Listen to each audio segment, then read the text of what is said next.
সুন্দর দিন, পবিত্র দিন। শুক্রবারে আমি এখানে এসেছি। আজকে আমি গর্ব করে বলতে চাই যে আমাদের বাংলাদেশের জন্য এটা দ্বিতীয় স্বাধীনতার পরে আমি এখানে আসলাম। এই স্বাধীনতার যারা হোতা, আমাদের সন্তানরা, আমাদের ছাত্রছাত্রীরা যারা রাজপথে রক্ত দিয়েছে, যারা রাজপথে প্রাণ দিয়ে এই যে স্বাধীন করেছে দ্বিতীয়বার, আমি তাদেরকে স্যালিউট করি।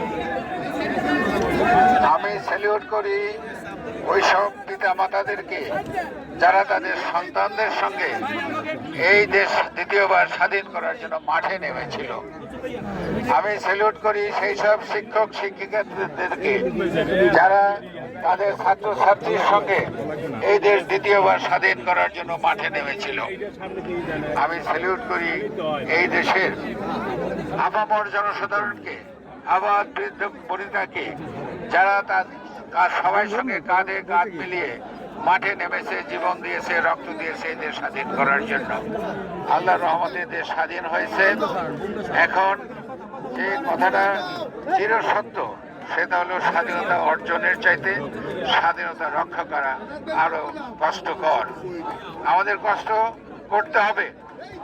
আমাদের দেশকে স্বাধীন সার্বভৌম রাখতে হলে আরো কষ্ট করতে হবে। এই পতিত আওয়ামী সরকারের প্রেতাত্মা কিন্তু সর্বস্তরে আছে।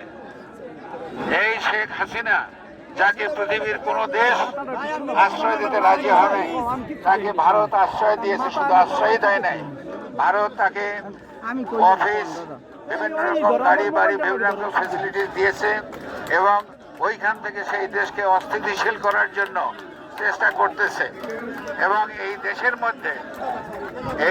মধ্যে আওয়ামী লীগের যে লোকজন, অর্থাৎ তারাই না, এখানে কিন্তু ভারতীয় রয়ের যথেষ্ট এজেন্ট রয়েছে। কিন্তু এই আওয়ামী লীগের প্রেতাত্মা এবং ভারতের রয়ের চেয়ে ভয়ঙ্কর একটা গ্রুপ আছে, সেটা হলো বিএনপির মধ্যে যারা মুনাফিক।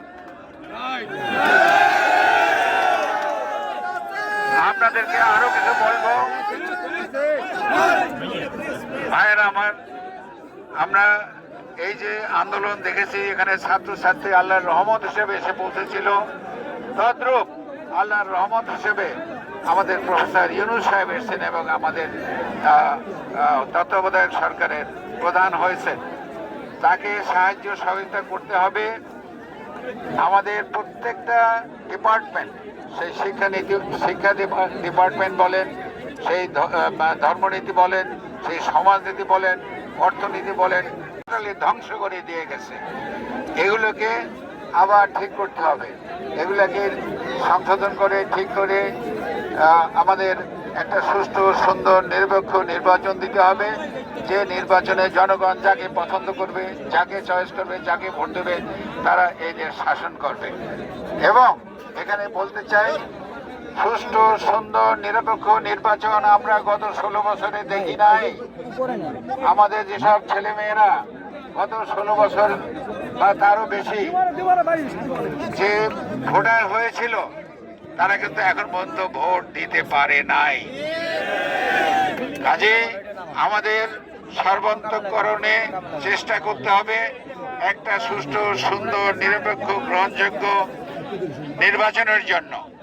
এবং সেইটা করার উদ্দেশ্যে আমরা এই তত্ত্বাবধায়ক সরকার, যেটার প্রধান হলেন প্রফেসর ইউনূস।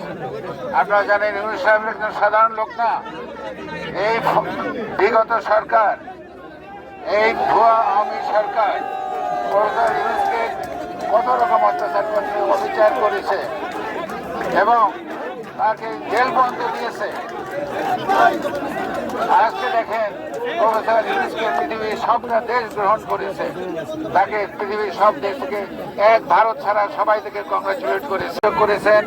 উনি চায়নার সঙ্গে যোগাযোগ করেছেন, উনি জাপানের সঙ্গে যোগাযোগ করেছেন। সবাই কিন্তু এক বাইকে বাংলাদেশকে অর্থনৈতিক সাহায্য দেওয়ার জন্য রাজি হয়েছে। ইনশাল্লাহ আমাদের এই ভঙ্গুর অর্থনীতি অচিরেই ঠিক হয়ে যাবে এবং আমরা সামনে সুদিন দেখব বলে আমি আন্তরিকভাবে আশা করি।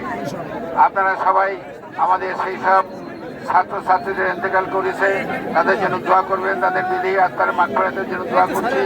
যারা তাদেরকে সাহায্য সহযোগিতা করেছে, এখন হসপিটালে তারা অসুস্থ হয়ে হসপিটালে চিকিৎসাধীন আছেন এবং মৃত্যুর সঙ্গে পাঞ্জা লড়তেছেন, তাদের জন্য দোয়া করবেন।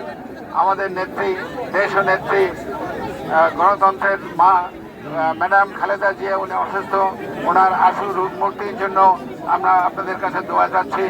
এবং আমাদের নেতা জনাব তারেক রহমান, উনি আজকে শীঘ্রই বাংলাদেশে ফিরে আসতে পারে, সেই জন্য আমরা আল্লাহর কাছে দোয়া করে আপনাদের জন্য আমার বক্তব্য শেষ করছি। আপনারা আসছেন, সেই জন্য আপনাদেরকে আন্তরিক ধন্যবাদ। আসসালামু আলাইকুম।